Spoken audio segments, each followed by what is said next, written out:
Let's go. Okay, I see people already.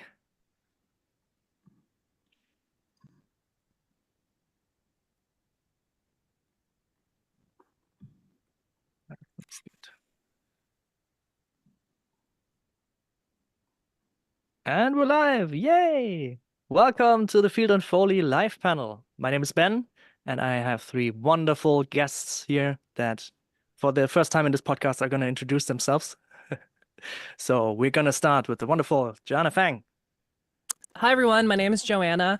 I am the senior foleyartist for Sony PlayStation Creative Arts Studio Sound. Yes, it's a really nice long name for a department, but I've been working here at PlayStation for roughly 3 years, and I've been shooting Foley for a while now, actually. I was like trying to do the math in my head, but yeah, roughly like a decade now. So just happy to be here and like so excited to chat with Zoe and Bastian. I mean, like we're like everyone here has such fascinating thoughts about Foley, and it's like super cool to put us all in one room. So thank you so much, Ben and Airwiggles, for having us. Of course. And let's do Bastian next because he's next on my list here of people. All right, Bastian Gerner, my name. I'm a Foley artist, sound designer, and re-recording mixer, working both in the video games and films industry. I started out as a musician, then worked in the films for 10 years, and then I worked at Ubisoft for 5 years as a senior Foley artist as well. And now I'm freelance again in my own studio and doing both, and also enjoying working on movies again. Awesome. And now you, Zoe. Hello, I'm Zoe Freed, Foley artist and Foley team leader for Sound Warriors at Molyneux. So we do everything from Foley to sound design and field recording and everything in between. I've been a Foley artist for 10 years now as well, and also do my own bit of field recording and sound designing as well. Awesome. All the good stuff. All the good stuff. Cool. So then I'm gonna start with asking you about how you got inspired to become a Foley artist, all of you, because I mean, sound is a niche element, and then Foley is the niche of a niche. It's a very specific kind of thing. As you can see from the backgrounds, you amass a lot of stuff to make the job right. And so, yeah, just maybe quickly go the round. We start with Joanna again. What inspired you to become a Foley artist? Maybe did you have some influences in the industry, some people that you saw and you thought like maybe that's an amazing job to have? Or yeah, what was your way into it? It's pretty fascinating because I think the biggest moment for me really in terms of my development into a Foley artist was I went to music school. I burned out significantly, and when I tried to understand what it was I loved about music and about cinema as a kid, I realized that there had to be some sort of shared DNA between performing music and like operating a camera. And so when I went to NYU Film after burning out in music school, originally I wanted to go study cinematography.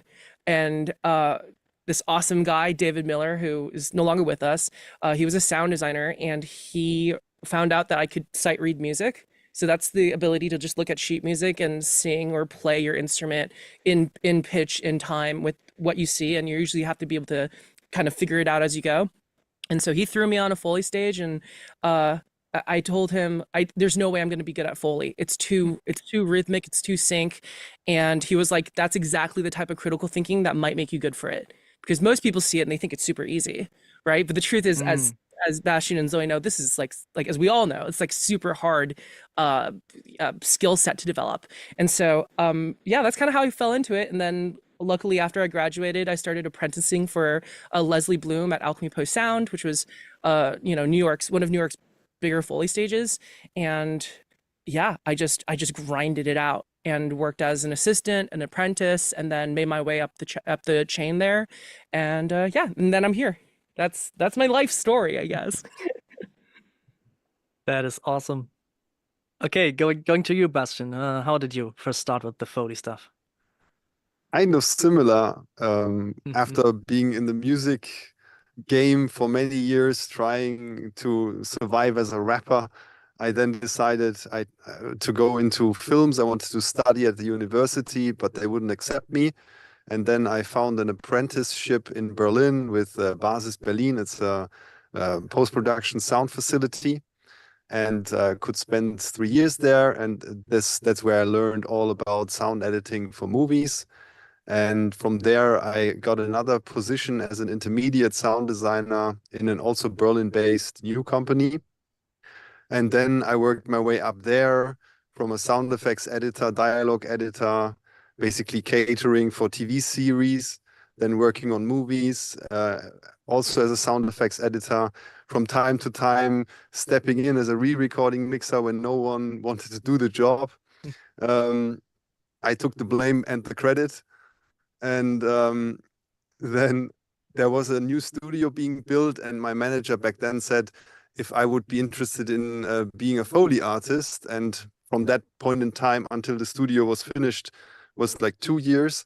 And in that time, I could find a mentor and I could try things. And then I got kind of the feedback that it would be worth it for me to do this. And I also enjoyed myself, because actually that was the only thing I didn't do back then. I recorded Foley, I edited Foley, but I never performed the sounds myself on the stage. And then the moment when I did this the first time, it felt really natural to me. And then there was also a point in time in my career when I thought about whether to become a Foley artist or a re-recording mixer. And I decided also logically that it is better for me to become a Foley artist, because that's more niche, and there are so many re-recording mixers, and also the creativity behind it, and that you're not sitting down all day, was something that motivated me to do this. And now I can live this creativity to the fullest, also recording myself, having this engineering part. Of course, I enjoy working with a mixer, but that's just how I operate right now. And that's my story. Awesome. Also music. So we'll see if it's 3 out of 3. Zoe, how about you? I'm sorry to disappoint. No music from my background. That's good. I found out about Foley when I was 15, and was like, holy shit, can't believe that this is a thing. And knew that it was really difficult to get into, so stuck with my first love, which is theatre. So I went to RADA to study technical theatre and sound design, so all the backstage stuff. And then at the end of my uni degree, I was like, hang on, I'm doing sound. I need to explore this Foley thing again. I really need to know what this is and if I can do it. And then just chucked myself into work experience whilst working at a pub, worked at as many studios as I could, shadowing as many people as I could, and eventually got a chance at Shepperton Pinewood with Glenn Gathard and the team. And they hired me as a runner, and I became Pete Burgess's assistant, trained me up. And haven't stopped since then. Loved it. I can't believe that I get paid to jump in the mud and play with swords and weapons and make really cool sounds all day. And so we left Pinewood 4 years ago now, built a new three new studios at Molyneux, and have got a team of more than 50 of us, 4 Foley artists who we've trained up, one being my Foley partner, Rebecca. And we're all just, it's completely biased, obviously, but the best job ever. That's awesome. That's awesome. And maybe we connect already to projects you worked on, because we found out over the course of communicating that you worked on projects together as well, that connects you all 3, which is awesome. Then maybe we can start with something that's really interesting to me, because you both mentioned that you worked with Joanna on the FKA Twigs Paris fashion show. So what did you do for Foley for that? And of course, I want to hear both of you. Just maybe Zoe start and then give it over to Joanna. I'll actually let Joanna start, because it was her job. Yeah. So when I was working in New York, I started doing productions when I was trying to survive an internship and apprenticeship with Foley. I would do production sound for fashion film companies. And so, I'd wear like all black and like be super professional and put mics on people. And through all of that, I became really close friends with a lot of cinematographers who work in that industry.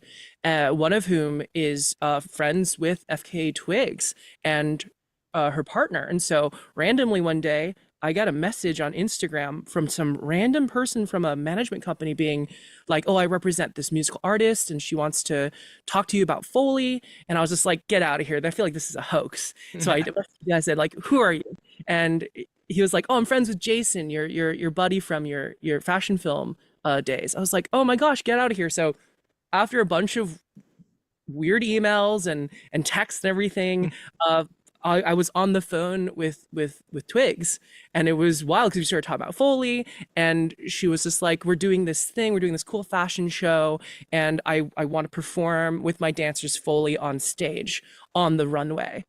And I was just like super blown away. And so as we were chatting about dirt and different things, and I was like having to like kind of translate my American English concepts when it comes to like stone and brick and rubbish and all that stuff, I realized I was like, I'm as much as I'm able to talk concepts, they need somebody to be there and tangible and in person and like really figure it out with them.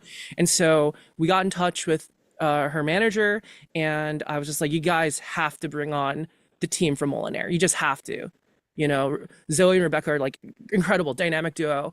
I've had the chance to like listen to a lot of Foley here at PlayStation that they've done for us over the years, and they've also helped us out on God of War Ragnarok. So I was like, they're the perfect people for this job. And so we got this big group meeting. We talked to their musical director, and then pass it off to Zoe. Awesome. So it was pretty scary at the time, mainly because at one point they wanted us as Foley artists on the runway with them doing the Foley. And I was like, I'm going to really steer you away from this. You have got fantastic models in beautiful outfits. You don't want us like little mud gremlins in the background. So there was a lot of toing and froing, but then we got to the rehearsals and they'd built these amazing pits for us to use and show them sort of how Foley works and what we can actually do. There was a lot of like trying to explain what we do in a live setting as well, which is then quite difficult because they're going, "Oh, we want it to sound like this." And I'm like, "That's great. You're barefoot in the sand in this huge event hall. It's not quite going to work the way that you want it to. We can show you what it should be like and then maybe pre-record the Foley for you and you play that in, because it's all to music. It'll actually work really well together and nobody's going to be late or out of sync." So that was what we ended up with in the end, because at the time it was like, putting microphones in and then dancers moving microphones and then not being able to hear themselves and knowing if they're in time to stuff. And yeah, it was quite complex, but in the end they did the Foley, not us, thank God, on live. And we pre-recorded it for them and got them to play it in. That's amazing. That sounds like a fun gig and something that I didn't even know exists, like Foley for a fashion show. It's awesome. Yeah, so you were teaching them Foley. Yes. Yeah. That is great. And that's a good segue to go to the Foley teacher, Bastian, because we also found out that you worked on Avatar together with Zoe. Maybe you can talk a bit about what you both did. Maybe start you, Bastian, because I think you were in different departments, right? Yeah, I was in-house as a Foley artist for Ubisoft, working on that project as a co-development studio. So we were not the lead on this. And I spent a long time recording assets for that game. I also did the first initial pass for the footsteps that were in the game for our development process, which was also a fun story because when I started there, they had no studio at all. There was just an office, and I was supposed to record Foley in there. So I brought my gear that is also here in this studio and tried to record sounds with my little modular surface. And then I had the coffee machine and the street and everything. and I was supposed to do 16 different types of forest footsteps floor types. And those going around the streets of Düsseldorf, collecting all the leaves and stuff that I could find, and then record it in there, and then spending time in an open office denoising that, finding out that this is not usable at all. And then there was just one option in Düsseldorf as Foley stage that just had closed at that point in time. And I knew the guy with the keys to the studio, and we made it kind of work to go in there, get the electricity from the office above. And then I brought also my gear in, and then I took our lead audio designer, Tino Schleinitz, and we recorded without any reference 3 days, the whole thing. And then I spent another month editing that, and then it went in the game. That was my first task at Ubisoft. And yeah, then I was also a bit limited in terms of facility, because the studio we planned didn't come really. So I was with that interim solution I built up, which was just a small vocal booth basically with all my stuff in there. And luckily it was in a huge room, so I had enough space to store props, but the actual recording space was very limited. And in there I basically produced then all the sounds. And the best or the most satisfying thing to me was recording and designing the sounds for the harvesting system of that game. And I also closely worked together with an audio designer on it. And then we got all the feedback loops with the lead studio. And that was a really enjoyable process for me. But I also had to record physics objects and other stuff, just small for the small animations. Yeah, which was also a great ride. So I learned so much about game audio in those 5 years, and it's also research and development also in terms of audio, much more than working in films. And I'm really glad that that I could do this, and I'm very curious to hear Zoe what she did on it.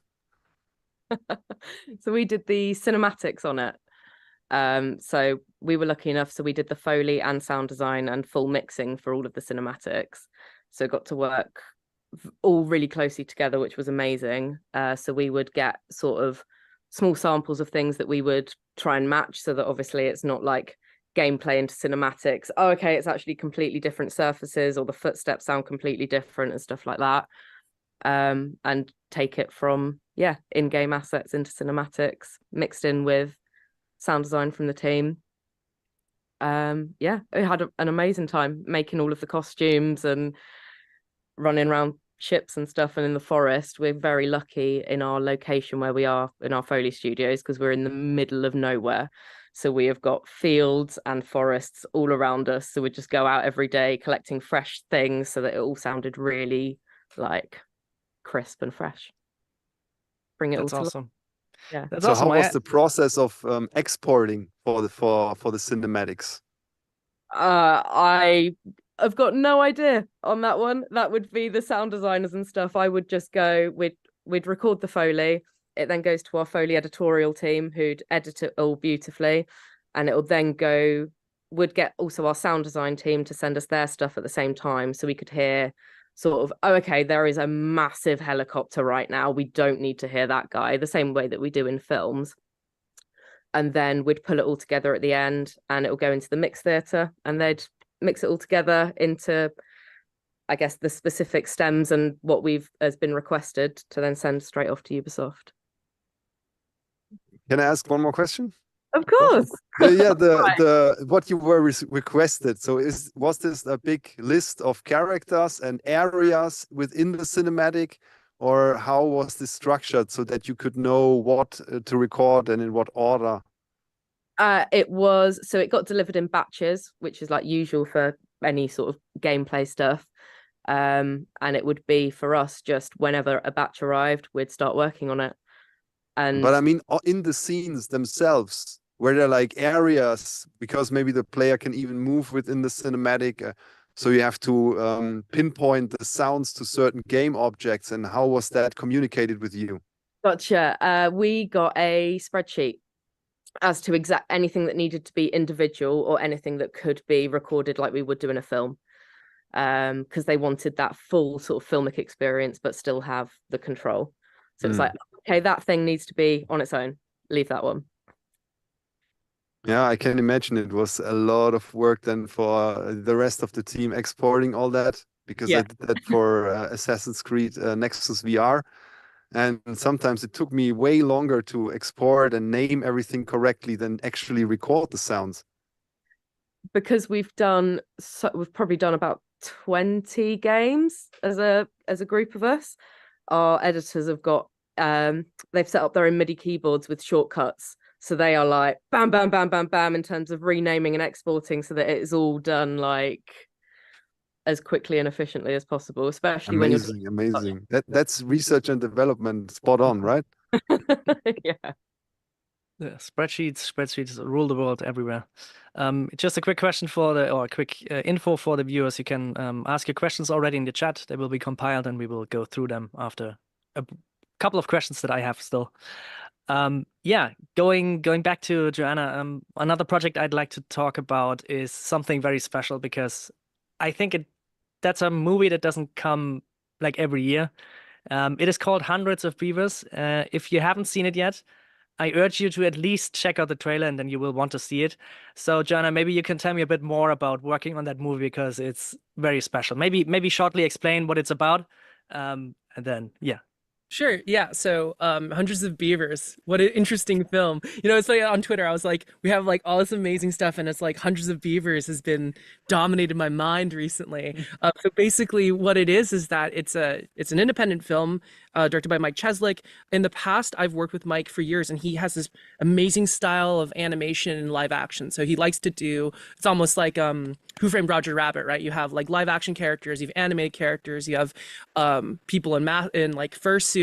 But basically, Hundreds of Beavers is a nearly dialogue-free feature-length film that was shot on like a micro budget, and it's like evokes Looney Tunes. It evokes all these like classic like vaudevillian cinema, and there's tons of sight gags and ridiculousness. But in the film, it's about a trapper who basically needs to kill and harvest hundreds of beavers in order to get all the things he dreams of. And so it was extremely awesome experience because as Bastian said, you know, when you work in video games, you get so used to this grind where you're looking at Google Sheets more than you look at Pro Tools sometimes. Like you spend more time exporting assets and like making sure everything's neat and tidy than like performing.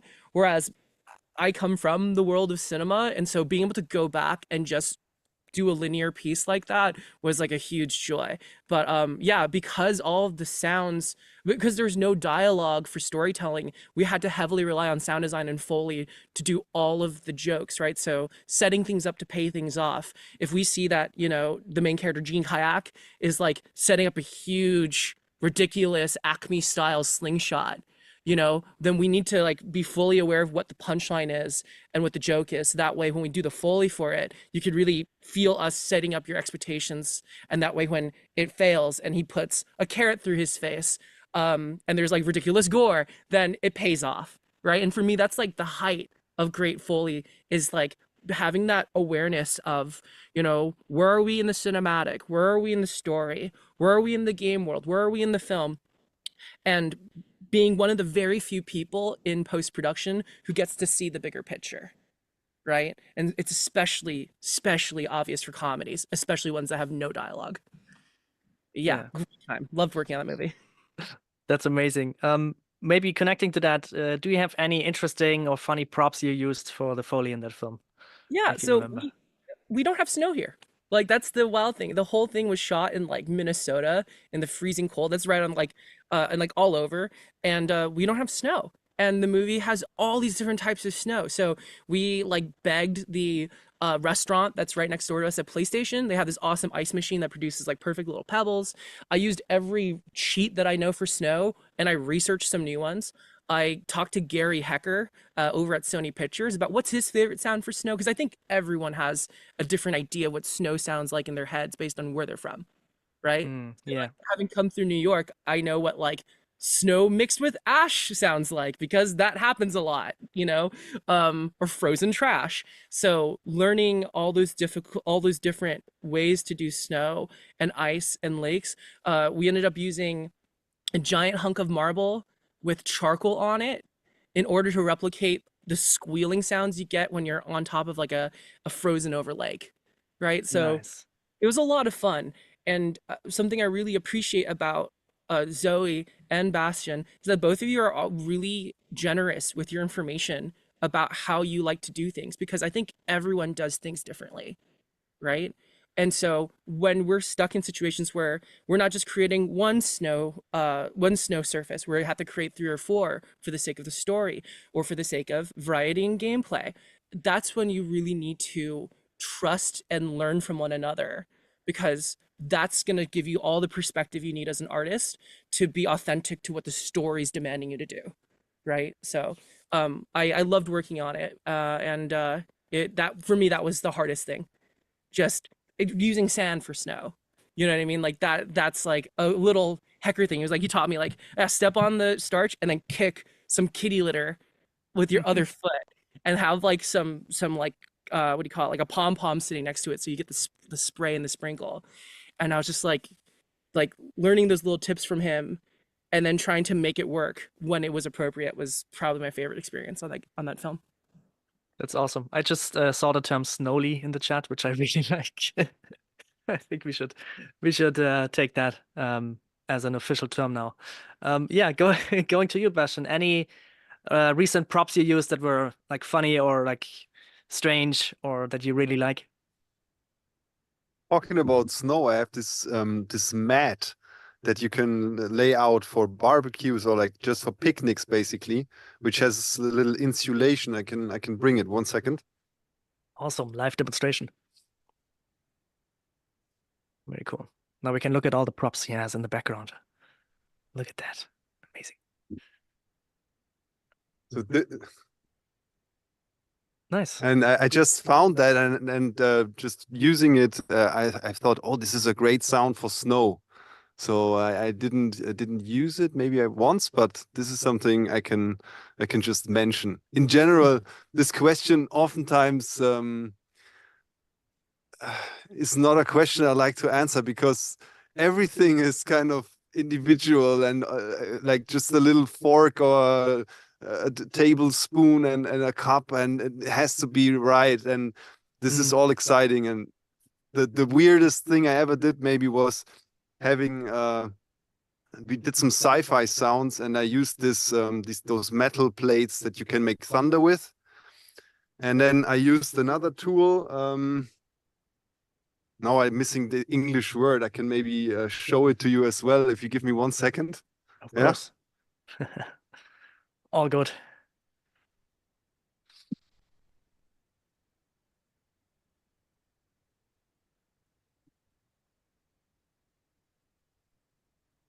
What's that? This one. Oh, yes. Classic. And it makes if you like spin it really hard, it makes a real tone and a modulating tone. And then this I moved around on the metal plate, and then I bended the metal plate together with that, so it modulated from 2 sides, and that gave really great sounds. But this is like, okay, all I have.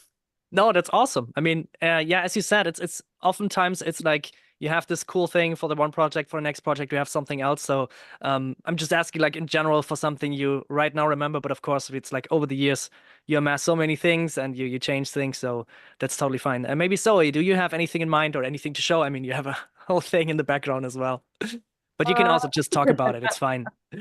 Well, just seeing as we're talking about snow, I've just finished, it'll I think be coming out this Christmas, a new Netflix animation. And to like help progress the story, we changed the sound of the snow as the story progressed. So like for different parts of where they were and what the characters were feeling, is it supposed to be, because it's all set in the same location really, so is it supposed to be like crunchy and hard and you're supposed to really feel that cold, or is it like soft and playful and throwing and like all of that? So I think we had probably 5 different types of snow just set out around the theatre. It was you had to proper air it for weeks afterwards. But like just going to that level of detail, and something that probably only really us know and think about is those tiny things like, okay, this character is feeling a little bit scared, so I am going to put that little squeak of snow there, or that little crack, and no one else will hear that or even think twice about it. But that's part of our jobs, and thinking about those minute details that help tell the story and bring it all along, like Joanna was saying, is yeah. I totally agree with that. And I think we oftentimes think that, yeah, maybe people won't notice it, and maybe they won't notice it consciously, but I think on a subconscious level, it still works, because I have the feeling now that I'm looking at media, movies, and games more from a sound perspective over the years while I've been working on sound. I've noticed that when I had a movie or game that didn't touch me that much, most of the time there was a problem either in the writing or in the sound.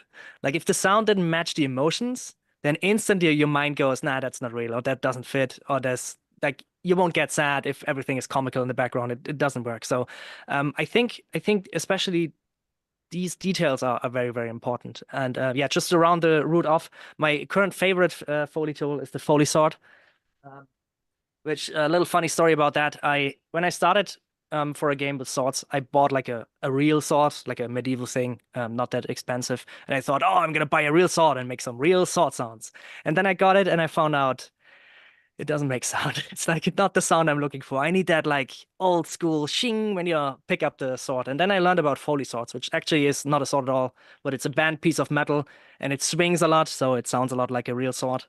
And yeah, that's currently my favorite thing to play around with. And I got two made from a friend of mine who is like a hobbyist blacksmith. So they both sound differently. One is a bit darker, one is a bit lighter, and you can make two characters fight each other and stuff like that. So yeah, and exactly there as well, right? I'm choosing the right sword and the right frequencies for the character or for the emotion of the scene. And it's very important to keep those details in mind. Yeah, then maybe going next to like a specific project, do you have any favorite project you've worked on so far? Anything where you said like this was like the most special? I think, Joanna, for you, maybe in the recent times, probably the Beavers movie, because it was so reliant on sound. But if you have something else, feel free. Yeah, I mean, also that sword is awesome. We have a pair of those in our Japan Foley stage, and like I emailed them the other day and I was like, hey, can you guys help us out with some of these sword sounds? I know you got this like really cool setup, but yeah, those swords they sound so good, especially with the bend on it. Yeah. In terms of projects that are like near and dear, yeah, Hundreds of Beavers definitely pretty up there, because it's the culmination of like a collaboration with a director that's lasted pretty much my entire career. Like Mike went to NYU Film School with me, and so he was working on this like live action animation concepts, and having me and Bob Barretto, the supervising senator, basically Foley or sound design every project he's ever worked on. And so rarely do you get a chance to interact with a creator like that and follow through on a franchise. The other project that's near and dear to me, which is almost the exact opposite, is Marvel Spider-Man 2 that we just released with Insomniac earlier, or last year actually, for slightly different reasons. In that project, I was like I was brought on right when we went into like full gas ahead development. And so I have this massive brand new Foley stage filled with props from the previous game, and we have the Foley team, the sound designers who Foleyed their cinematics, they're all here in San Diego. So they basically were able to teach me all of the cheats and all of the concepts that they brought to the table in the first two games. And me and Blake Collins, my Foley mixer, were able to take that and then iterate on it. So Hundreds of Beavers on one hand is like part of a larger body of work that we've been culminating, a sound we've been chasing for a really long time. Whereas Spider-Man 2 was like two very extensive years of adapting what everyone else did before me and being flexible, while still at the same time trying to up the game and trying to find ways that we can make things better or more optimized Foley wise. So yeah, for me, that title is near and dear. Like every cinematic, every IGC, every element of gameplay has some form of Foley that was recorded for it. Whether or not you hear that in the final mix is a different story, because, you know, obviously Foley we're like the viola players in the orchestra. We're specialists. You know, sometimes we're playing our solos. Sometimes we're just supporting the narrative and supporting the overall feel of the title. But that game, I've never had a chance to fully immerse myself like that. And having just moved from New York to San Diego for this job, it felt like my love letter to New York. So I was very, very blessed to have worked on that project. That's awesome. Yeah, maybe Bastian, you can go next.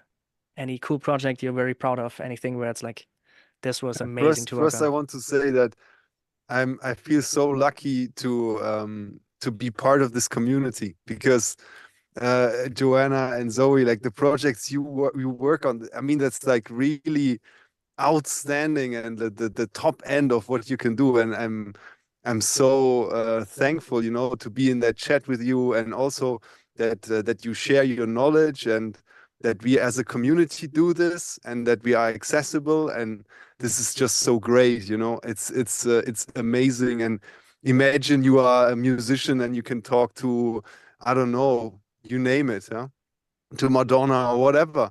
It's unbelievable, huh, what we do here. And so yeah, saying that, of course, I enjoyed my time at Ubisoft working on Avatar and on Assassin's Creed. That was always my goal, to work on international titles, and I could achieve this. Um, Lately, I was working on a movie that I did the full recording and performing, and also editing. It was the first project here in my new studio, and it was also a feature film with a proper budget. So that was also a very new experience to me, doing that as a freelancer. Also on for my level of projects, you know, quite high up there in terms of budget as well. So I enjoyed myself working through that movie. It was not really special in terms of 5 types of snow. It was just a drama with 2 people on the road exploring, yeah, mourning of loved ones, and also suicide, stuff like that. So, but it was really a joy for me to get this thing done, and I'm proud that I did it, and also my clients are happy, and this was a very good start for me. Yeah, I really like those projects, especially if they're not, I mean, especially if they're more indie or more small, then sometimes you even have more time or more care for those like really emotional scenes. And that's what I really love. Saying that, of course, Spider-Man 2, I really enjoyed the sound in there as well, just like the first one, and of course of God of War as well. But most of the time, I feel like especially more those indie or those smaller projects is where really the love is shining through, and where people are also like encouraged to experiment more with stuff. And yeah, it's really cool to hear. Yeah, Zoe, maybe you have also something, could be big, could be small. Just, of course, I've been a big fan of The Witcher. My wife and I have been watching that for a while, and I just found out like right before this panel, like a few days ago, that you actually did the Foley on that. So good work on that. It felt so vicious and so cool in every scene. So good job. Yeah, so go ahead. Anything else? Oh, hang on. Oh, yes. I'll do a little show and tell here. Yes. Mm. Sorry, we've got equipment all over the floor because we're getting ready for a field recording trip. That's fine. But there you go, Witcher sword. Awesome. Very cool. Yeah, loved working on The Witcher. So much fun creating those like insane creatures who half the time when you get the footage, it's just a man in a blue suit with like pool noodles going about. You're going, okay, what are we trying to create here? Oh, it's a giant tree. Okay, cool, let's go. So yeah, that's always lots of fun, creating like things from scratch, things that don't exist in our real world, which is why I think the crossover between film and game is also really fun, because more often than not, films are, you know, typically based in the real world, and games can be in both. But like making huge swamp monsters, or even for like High on Life, the Squanch game, Yeah, I got to spend 3 days making slime. that's awesome. Like there with plungers, like making different squelching sounds and stuff. That was great. I really enjoyed recently like Civil War, the new Alex Garland film. So I've loved working on his projects and feel so honored to be able to do it. And because his classic storytelling, and like the way he uses sound in his films is amazing. So to create all those tiny details and then also still hear them when you go to the cinema, even like down to the gun rattles and stuff like that, when it all goes quiet and all you can hear is the guns and the feet, but played so quietly, like it's not there and it's in your face, it's so subtle. To then also going to like full on riot scenes, which we were able to shoot outside, which was really exciting because we've got surfaces outside, and because we're of our location we can do both, so got to use that. And with all of the stuff of them being in the car, we've also got a van, so we set the van up outside, we got the screens outside, and we did full Foley for all the scenes inside the van. So that was really fun as like most recent one.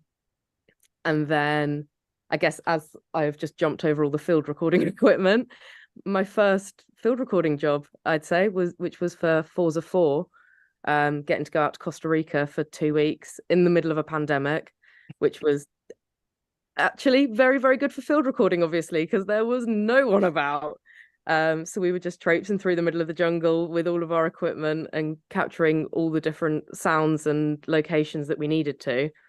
And that's something that I've only started doing in the last 4 years, and isn't, related to Foley, but it's still related to sound, and that you are able to be semi-creative about as well. You're thinking in a completely different way, but you're thinking like, okay, so it's going to be here in the game. What do we need? What do you want to hear? Therefore, what tree do I need to go and find? Do we want that lake there? Like, and just, yeah, pulling all of that together in a different way. That is awesome. Yeah, I can really say like the pandemic was amazing for field recording. I have a recording from the German Autobahn without cars on it. So it's a very boring recording. It's just wind noise. But for me, I know it's like on this busy Autobahn bridge, I'm standing there, no cars left and right for kilometers. And yeah, that was made a lot of nice nature recordings during that time. Yeah, so I'm going to go to the questions from the audience now, and we just go through them, and when we run out, I just have some more, so we will have some more to talk. So the first one is from Alexis Tahiri. How well do you try to familiarize yourself with the entire work before getting started with Foley, or is it more of a scene-by-scene process? Maybe we start again with you, Joanna, and we go through the line. Yeah, no, it's pretty wild because back when I mostly was working in the cinema, obviously we'd try to watch the entire film at least once before we started Foleying it. Also, all three of us are part of a cohort or a generation of Foley talent where we had to wear a lot of different hats, especially now that budgets keep getting smaller and smaller and the time to train gets also increasingly small.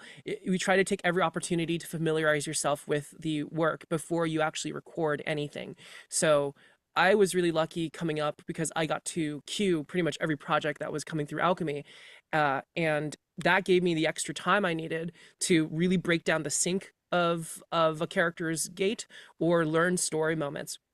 Whereas in video games, because these are very, very complex products that are often being worked on all the way until, in some cases after launch, it's really important to familiarize yourself with as much story material as you can. So luckily, because we're internal, we're able to access screenplays and we're able to read beat sheets and look at concept art. And so I've even had times where we have to Foley a character and the animation isn't done yet. So we have to just rely on still concept art and communicating with our sound designers to kind of give us some inspiration for how this thing moves.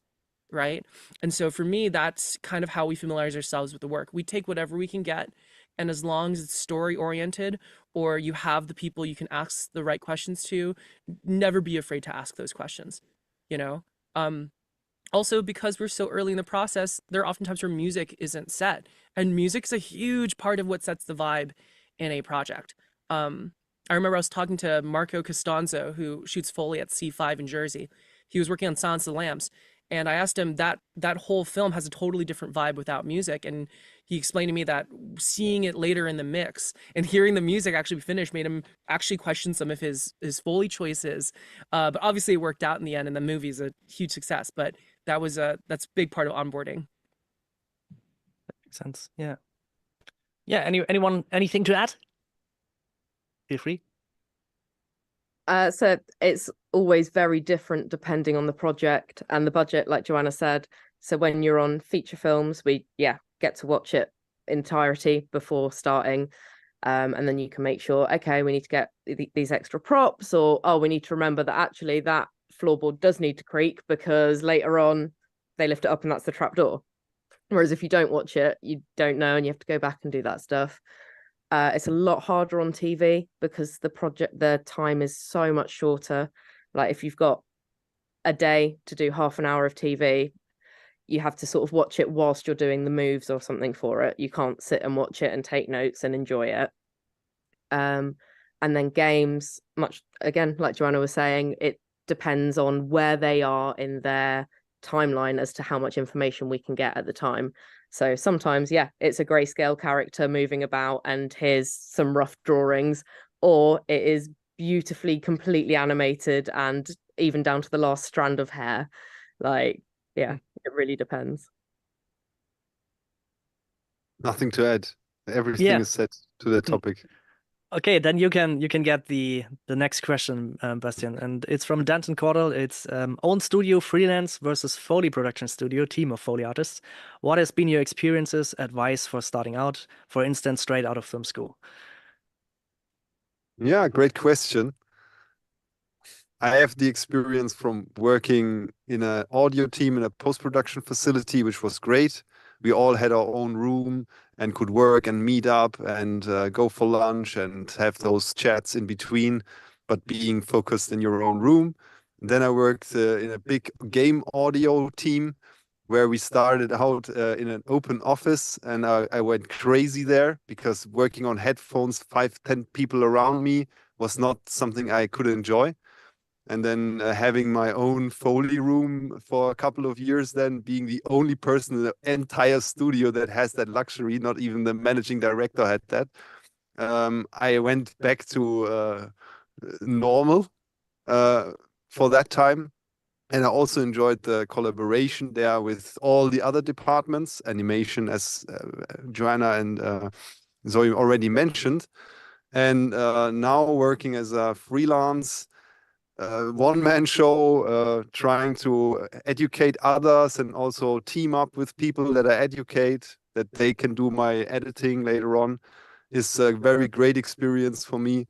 And for people that start out, my whole coaching is basically about that you can start out by just doing it in your home studio, in your location that you have where you work as a sound person. If that's your bedroom or not, doesn't matter.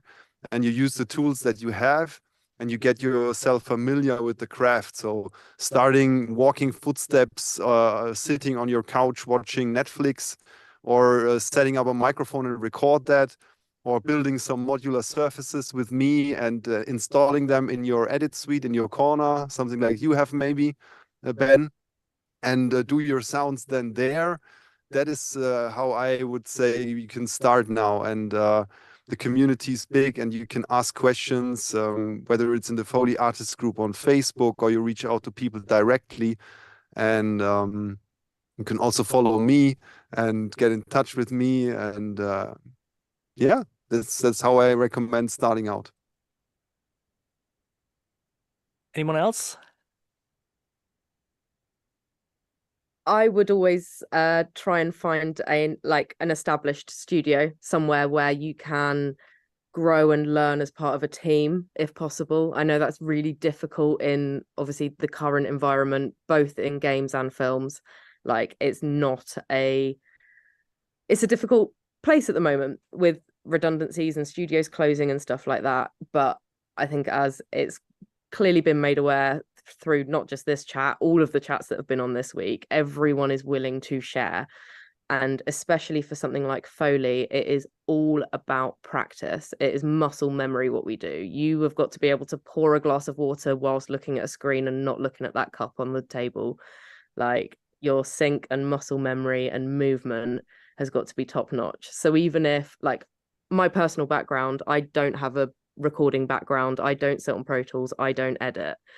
when I'm being a Foley artist, I just perform. So to learn starting out, I would walk down the street and not creepily follow people and learn their rhythm and their gaits and stuff like that. And I'd do the same at home, putting Netflix on. And my favorite one to practice to was The Wild, the one with Reese Witherspoon, where she's spending the entire film walking up different surfaces and stuff like that. So I'd try all of those things and get work experience in different studios. Like, I do think that when possible, being in a studio environment is like the best place to learn and play. Joanna, do you also have something to add? Yeah, I mean, just to reiterate, when Zoe's talking about shooting Foley for Civil War in actual locations, sometimes people say they don't have the economic means to rent out a Foley stage, and as everyone here so patently is aware of, yeah, this is a very expensive, Foley stage. And Bastian, I'm sure you feel this in your construction process to build your own custom stage, that like not all of us have the ability to invest ourselves into that. So I always tell people, leverage what you have. If you have a mobile Pro Tools rig and you have a few microphones, that's great. You're already better off than like 60% of the people who are just getting into the field. But something that I realized that I had to teach people during the pandemic, especially when I was guest teaching NYU students, is you're able to bring yourself to places that are sonically similar enough to the projects they're working on. And for a lot of us in professional Foley, that's like extremely valuable thing. It's a luxury to be able to go out and record creaky wood footsteps in an actual cabin in the woods. So if you're a student who's coming up and you're working on a film that's set in an apartment, use an apartment. If you're cast the location the way Andy Malcolm does in Footsteps Canada, and I think you'll get results that will sound great and don't require like a $500,000 Foley stage to support you. That's amazing. Yeah, to summarize, you can start anywhere, but just do it. Just do it. Yeah, and especially like you all said, like listening to stuff and trying to make it yourself to get a feel for what is easy and what is hard, and you will be surprised a lot of what is very hard to do, which doesn't sound that hard. And yeah, as Zoe also said, like the muscle memory is also a big part. It's so weird in the beginning when you just make a mess all over your floor with water. That happened to me, no. Yeah, another question from Jack Savage, which I'm really looking forward to hearing your answer, is how do you prefer to organize your props, especially smaller props? I see you laughing, Joanna, so please start. Well, I don't. Just kidding. No, we always try to have a wide variety of boxes, bins, and what have you. You don't have to go and buy the exact same box for your entire Foley stage. If anything, you gain a lot more prop diversity by actually just having different containers for different things, right? So in terms of organization, there's always the difficulty of, do you organize by material? Like, is it metal, wood, plastic? Or do you organize by the type of sound it makes? Is it squeaky? Is it clean? Is it modern? Is it old? To that end, I was actually super inspired by the way Pinewood organized its Foley backstage. I saw a lot of cool videos with Zoe and Pete walking around and touring stuff, and something I actually have written down on a whiteboard is, what if we organized our Foley by what a character does? So like I have one that says travel, which I think is directly inspired by travel, right? Nice. I have one called kitchen, weapon, communication, apparel. So instead of thinking purely by materials or literal things, which is how this stage was originally organized, it was all organized by sound designers thinking about game audio assets. I started realizing that when you organize it by lifestyle, you actually are able to get understand your performance. So when we're doing a movie or a video game sequence that's full of kitchen sounds, I have my 4 bins full of everything I need for that in one section of the stage. So yeah, heavily inspired by all the work that you've done. So yeah, that's how I organize it. That's a great idea. I'm gonna steal that for myself. Thank you. Going to Zoe then. That's awesome. Like going by type of sounds you make, maybe, right? Yeah, so it's become a little bit more evolved since Pinewood. We have got a lot more props and now 3 studios to sort of manage and go, oh, okay, is it in that studio or that studio? Like, which prop store is it in as well? Like, So you have to be a little bit like, everybody knows the system. There has to be a system. Otherwise, you'll spend half your day looking for that one specific squeak you really want, and it's been put in travel. Like, so we've got like sections like travel and office supplies and things like that. But then when it comes to metal and wood, those are on their own, and you've got split up into their metal types: brass, new brass, old brass, modern metal, old iron, rusty iron. They've all got their own separate sections so that you know exactly where you need to go to. And especially for then smaller props, it's the sound that they make. So our smaller props are squeaks, creaks, tinkles, jingles, bells. Yeah. I although the Foley studio is an absolute mess, I do think the best way it's always good to have your props organized. Yeah. Okay, Bastian, what's your I agree. organization? I think I'm not so far off from what you just said. I just reorganized all my props due to the new studio, and I have one cupboard with a couple of drawers, and there's all my metal stuff, and I have the metal also organized in terms of rattly and some tonal stuff and things like that, categories. And then I have a box only with buttons and those type of sounds. And then in the back here is all my wood props, and yeah, more or less not as sophisticated as Zoe, but I also don't have that amount of props in here. But that's fine. Yeah, it's interesting going to organize by sound. I'm just gonna quickly answer the question as well, because I have a very, very small part Foley in my studio, because I do a lot of things as well. I also do sound design, editing, and so on. And for me, I'm constantly changing the props.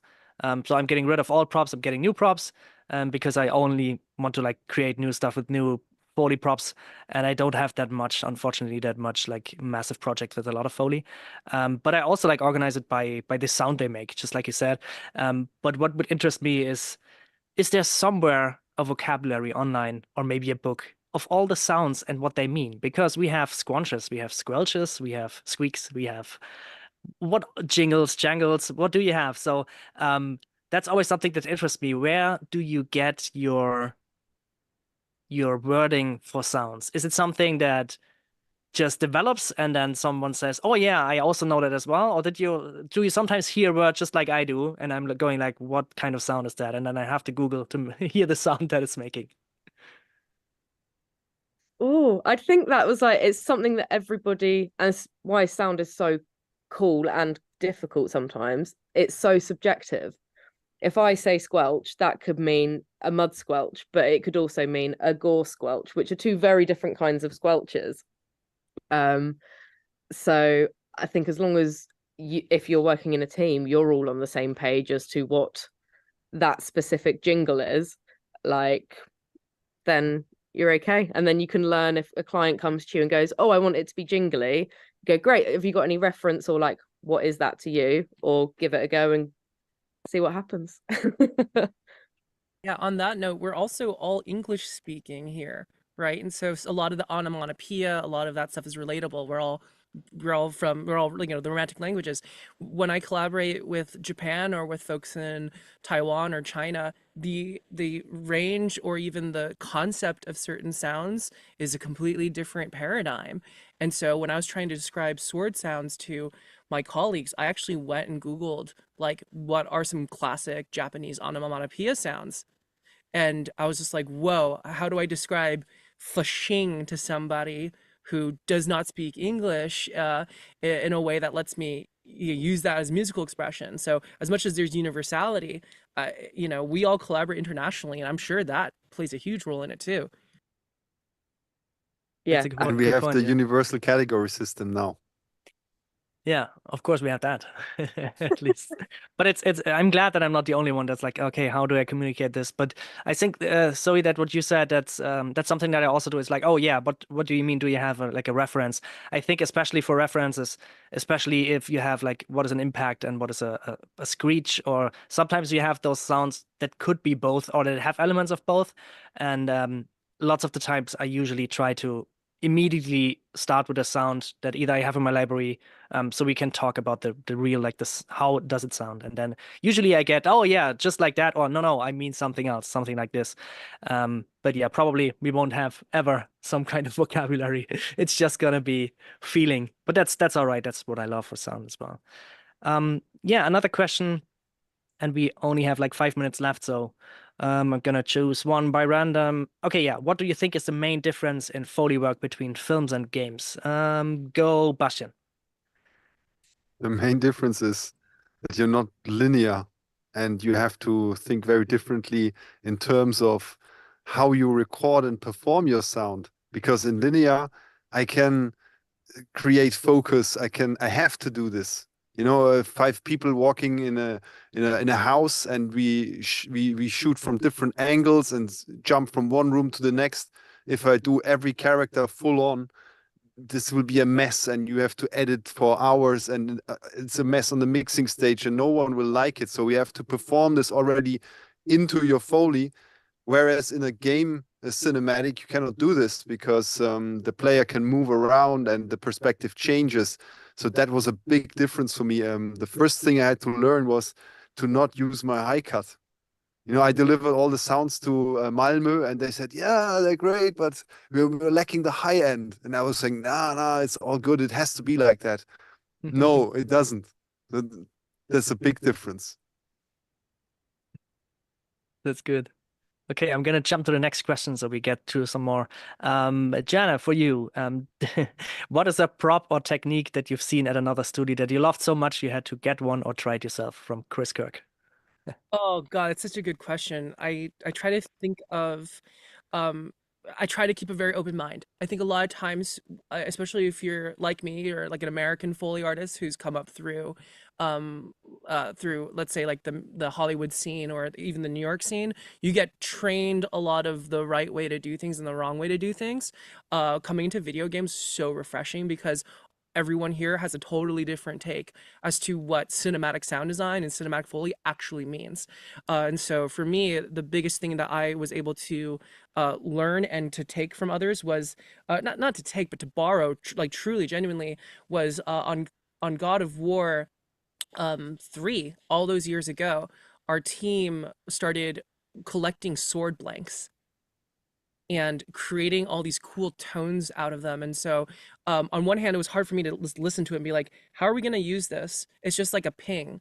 But for them, it was like this huge world of opportunities. And so when I started shooting Foley, that was like one of the first things that I like learned to like disengage and be like, okay, I can absorb this. I can try to give this my own concept. And so to that end, something that was like, oh, I have to have one of these for myself was we have this really strange looking axe blank that was left on the side of the road at a blacksmith's place. It was rejected. It was too weirdly shaped. It didn't make any sense, and so we were able to. I was able to inherit that prop from the sound designer who initially found it. And for me, that was like one of those big moments of like, whoa, I have this piece of video game here in my lap in the studio, and we just had to have it for Ragnarok when we kind of revitalized the series. Nice, that's amazing.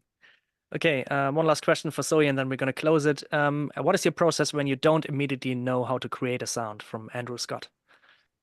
Break it down. So if you don't know how, like if it's a big sound, then break it down to its individual elements. Like, is it a train? What do you want to hear and need to hear on that train that would be Foley? Do you want the metal screeching? Do you need the carriage rattling? And then go, like, if you need to, go even smaller. Okay, what's the train made of? Is it metal or is it wood? Is it, you know, from the 1920s? So actually there's a catering truck on board. So you want to hear some crystal and silver forks and stuff like that. But if it's a small sound that isn't made up of lots of different things, it would be much more like just experimenting and playing. And when you've been doing it for such a long time, you've got this almost your own sound library in your head, and you can look at something and go, okay, why don't I try that? And instead of using it in that way like I usually do, let's flip it on its head and fill it with water and put it in the microwave and see what happens. Like, it's a lot of experimenting even then, but you've got that, because you've been playing and listening for so long, you've got that back knowledge as to sort of what sounds what things make those sounds. But even then, you can still get surprised by things like, I'm trying to think, what did we do? Like custard. We were playing with custard a lot recently and trying to blow bubbles with it and squelching in it and things. And then using different things within the custard and realizing it wasn't quite pouring.